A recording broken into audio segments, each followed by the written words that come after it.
The Spanish have done it again. They've gone and made another superb thriller. I don't know what it is about Spanish cinema, but it's really gone up a notch in quality lately. Or maybe I just never noticed that it was great all along. Who knows? Anyway, this movie, Your Son, been sitting on my to-watch list on Netflix for a while. It came out 2 years ago, 2018. And I finally went and got around to watching it. And I'll tell you what, one of the better composed, made films that I've seen in a long time. All right, the shot composition in this, the cinematography, the pacing were superb. Just expertly done. The moody, atmospheric nature of the film and just the way it unfolded was so gripping, and I found it so engaging for such a simple storyline as well, without that many characters in it.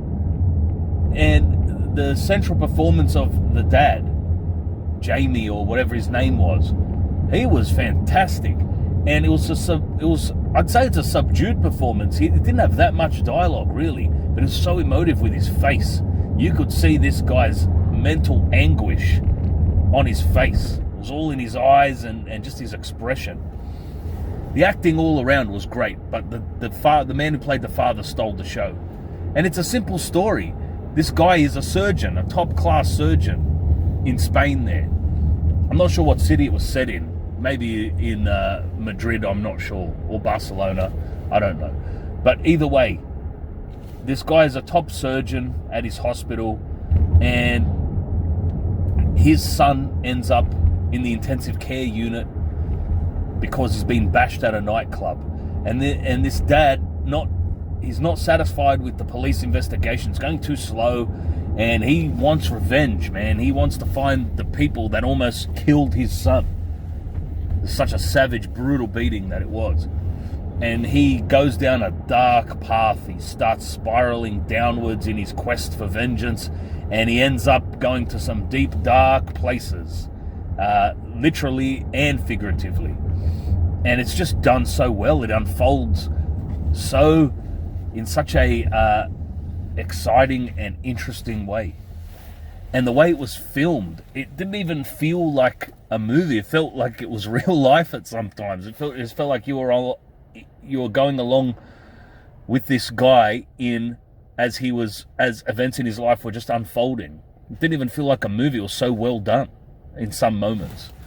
And I haven't seen a thriller this good in a long time. It felt like an expert had made this movie, a real expert in filmmaking. And as I'm going along, I'm checking the time frame on the film, and I'm thinking, wow, this would have made a great 10-minute short film, a great 20-minute short film. Like, surely they can't keep up this caliber of quality to the end. And they did. They did. I do have mixed feelings about the ending. I guess this is a spoiler review, so I can get into the story. But I found the way certain scenes were sort of mirrored, or certain scenes mirrored things that came earlier, or was a juxtaposition of what came earlier, or there was great foreshadowing in this that would pay off later. I thought that was done really well.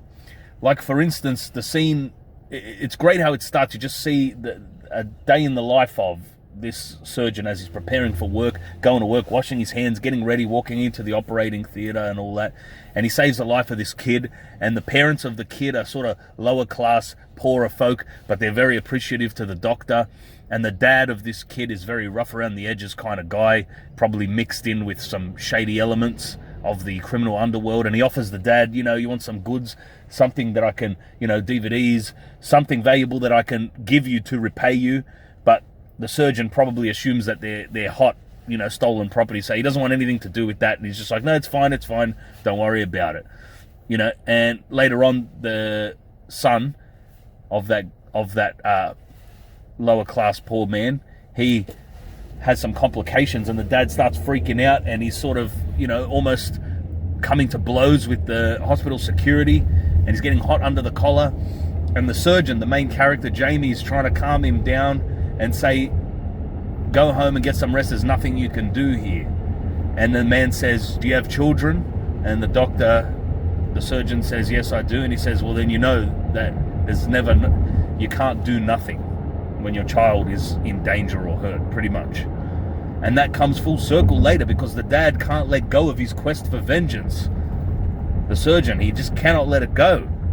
Because, and he even quotes back to the man later, as you said, when it's your own kid, you can't do nothing. He's just so motivated to try and make things right for his son, to try and get some kind of justice for him. And he can't let it go. And it leads him to some very, very bad consequences. I also loved the scene that when his son first comes into the hospital and they call him out, and he goes to check on him in the operating room, and they won't let him operate on his own son. Obviously there's a conflict of interest, too much passion involved. You have to step back, because a surgeon has to operate without emotion. He's got to be purely logical and in the moment, without any distractions mentally at all. And so they can't allow him, he's too worked up to work on his own kid. And so it mirrored the scene earlier where the poorer father felt powerless to help his kid. They were holding him back and saying, you can't do anything, you got to go away. And then the surgeon experienced the same feeling of powerlessness when they literally said to him, you can't come near your son, go away. I thought that was brilliantly foreshadowed, and then the way it played out. And also, I love watching small details in movies. Usually I don't catch them first time through, but this movie had quite a few, and one of them that I caught in my first viewing of this film was the fact that when he had heard the news about his son was in intensive care, he washed himself up like he always does. His surgeon ritual, preparing for an operation. And he's washing his hands, and usually he washes his hands thoroughly, and then he turns off the water with his elbow. We're shown that at the start of the movie, when he's just going through his routine to operate on somebody else's kid. But when it's his own kid, he's so worked up and so distracted and in the moment, and consumed by his thoughts or by grief or who knows what, that he's so distracted he doesn't even bother turning off the tap. He just leaves it running and he walks away, and you can still hear the tap running because he's so transfixed on getting to his son. I thought that was a brilliant little detail, that a lot of lesser movies wouldn't have had something like that in there. And there was a lot of subtlety in this movie that I really appreciated. I feel like other movies would have expanded on a lot of the plot just through lazy exposition, but this movie was more of show, don't tell. It showed the audience through subtlety, through some visual cues or some visual clues even, and it allowed the plot to unfold that way, with small little bites of plot unveiled in very interesting ways. And I found that to be way more engaging and interesting than it was when they just dump exposition on you in other movies. So that was fantastic. Also, I loved that there was a scene where he goes to the nightclub where his son was beaten up, to try and track down some clues, chase some leads. And he's sitting in his car, and just these absolute jerk-off, 20-something-year-old, maybe even teenagers, they come up to his car and just start giving him shit. And it was felt so realistic, because I've dealt with so many dickheads like that in life. You will, when you're a teenager, just these bully assholes who just want to stir shit, looking for a fight, always trying to stir trouble. They're the kind of guys that eventually get their, faces bashed in because they mess with the wrong person. They just can't let people be. They always have to stir trouble to, I don't know, because their lives are so boring or who knows what. They're just assholes. And the scene where he's sitting in his car and these guys just start stirring him up for no reason was perfect. It was a perfect depiction of those kind of people, which I'm sure most people can identify with, that they've run into people like that in their lives or in high school or whatever. Just absolute jerk-offs who always end up getting what's coming to them in the end. And I thought it was expertly done how this movie, it sucked you in, you felt motivated, you picked sides in this movie. Well, that's how I experienced the movie. I was picking a side. I wanted justice and revenge. You were feeling those emotions with the father, even though the way he was going about it was very haphazard and very foolhardy and reckless. You sort of were sympathizing with the dad, because you'd be like, well, it was my son, I would probably want to pursue justice myself as well, because you get caught up in the emotion of it all and that. And it was amazing how the movie flipped that on its head at the end. And that's why I said I wasn't sure how I felt about the ending of this film. Because, golly, did they flip it on its head. You find out his son was not the innocent victim of a bashing. His son actually deserved to get the bashing that he got because he had just raped a girl. He had just raped his former girlfriend. The movie made us think that perhaps the son was beaten up by the jealous new boyfriend of the girl. But no, that guy, the girl had broken up with the son, obviously because he's some kind of psycho. And the new boyfriend got revenge on the surgeon's son because he had raped the girl. And you know, this isn't revealed until the very last scene of the movie. And that's why it sort of it flipped my expectations completely and made me do a 180 emotion-wise and you know, in terms of who I was siding with. And so I found that to be a bit jarring. And that's the only reason I say I don't know how I feel about the ending. I have to really stew on it a bit more. And I didn't see it till yesterday, but it still sits uneasy with me, the ending. And the way you didn't know, I wanted the father to do the right thing, turn his son in. You know, that's his son's a dangerous person. Can't be out on the streets. Justice needs to go both ways. He needs to do what's right above just looking out for his own family. You know, what's right has to come first. And what does he do though? He deletes the evidence to protect his son. He's protecting a rapist. And it makes me completely reconsider the father and how I was sympathetic towards him, in a way. So it gives you something to think about, this very dark ending. Very dark. For a while, I thought the dad was going to walk up and unplug his son from the ventilators and the machines and let him die as a form of justice. Because of his son's malfeasance, the father committed murder himself. He went and killed the boyfriend, the ringleader of the beating that his son copped. But in the end, it was a justified beating, in a way. Like, yeah, they shouldn't have beat him. They should have, turned him over to police and given the evidence, and the son would have been prosecuted instead of a beating. But you can kind of understand them getting pretty hot under the collar and wanting to exact revenge with their fists. You can and the young, impulsive teenagers, they weren't the instigators. The son was. You know, the son that we were sympathizing with for the entire movie. And it was interesting. They showed that his relationship with his daughter was very strained as well. But it's funny because at the start of the film, they show that his relationship with his son was rock solid. His son seemed like a decent, caring, thoughtful kid who had a great relationship with his father. They were close. They were like best friends. That's why I felt out of character for the son to be a rapist. That's what threw me from the ending.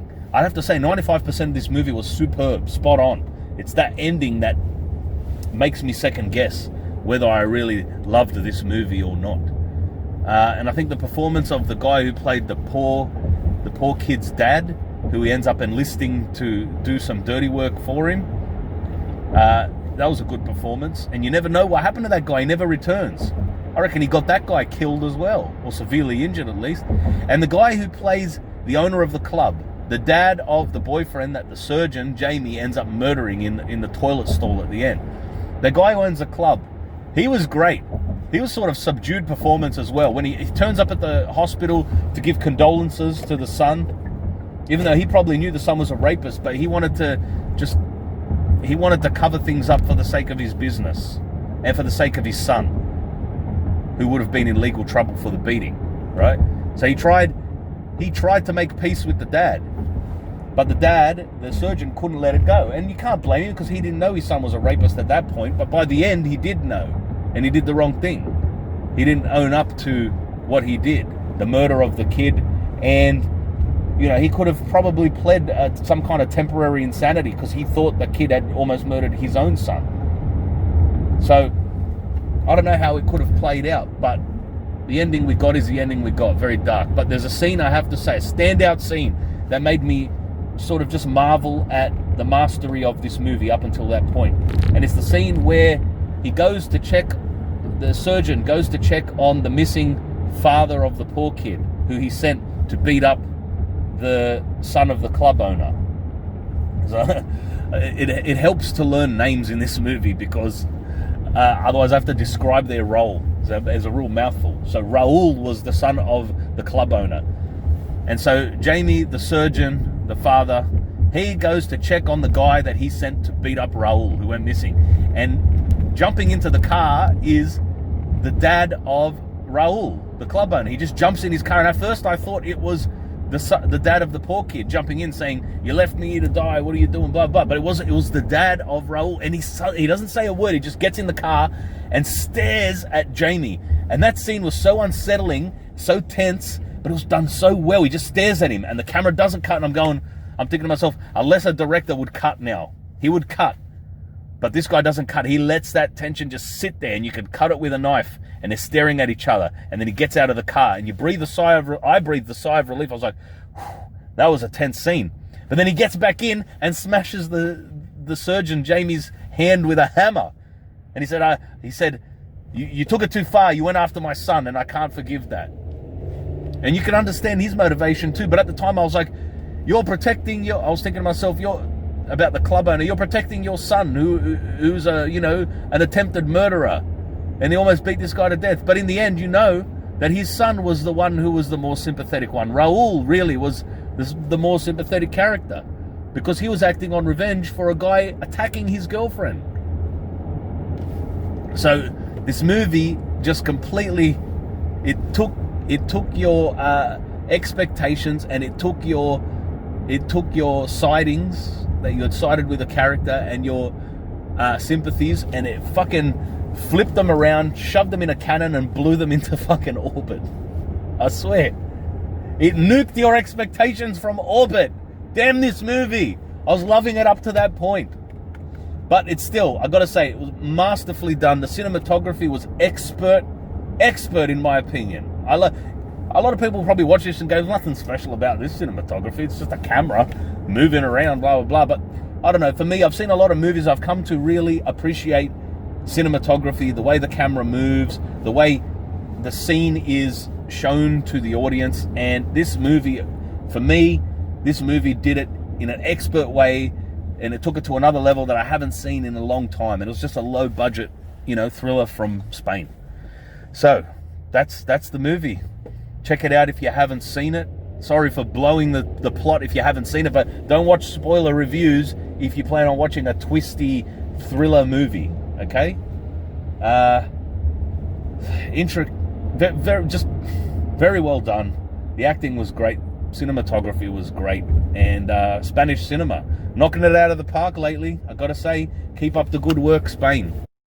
And I gotta say, one thing I noticed in this movie that it just did so well is I love the shots they have in movies of from the inside of a car, just pointing forward, and you can see where the car's driving. But this movie, it perfectly lined up the camera so that you could see the driver's face in the rearview mirror. And it was a perfect way of showing his face while at the same time showing what's happening in front of the car, so you could read his expression based on what was unfolding through the windshield as well.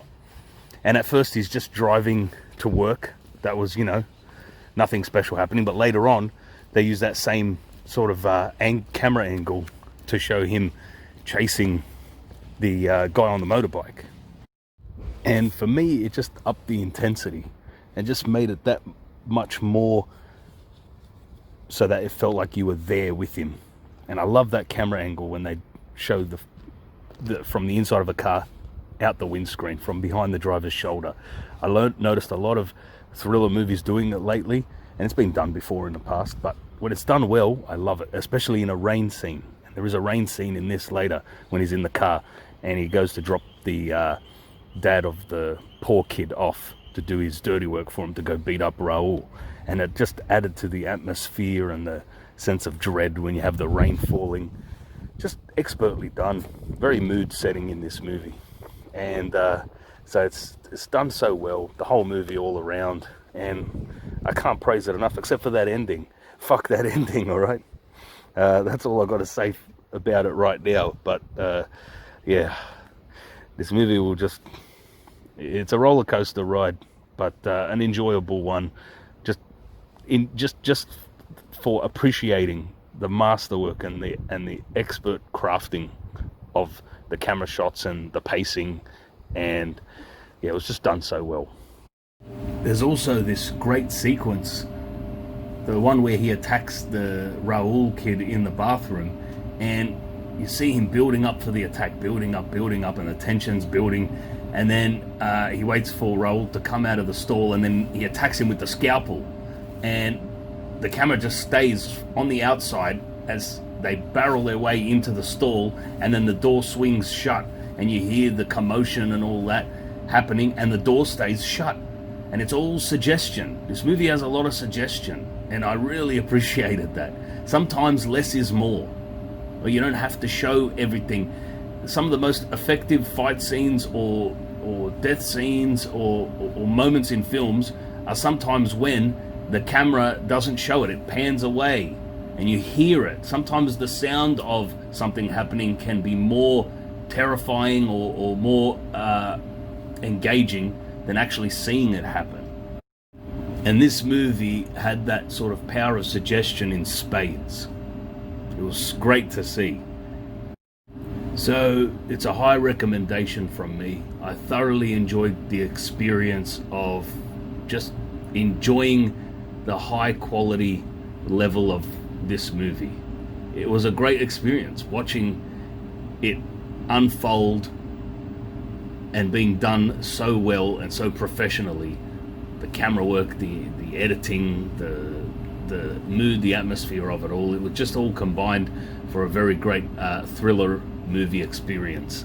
But yeah, fuck that ending. That ending was a real head scratcher. I'm telling you, it came out of nowhere and I was not expecting it. So tell me what you all think of that ending, because it threw me for a loop. And yeah, it probably held it back from being an all-time great thriller movie that I would always remember fondly, because I don't like a downer ending. I really don't.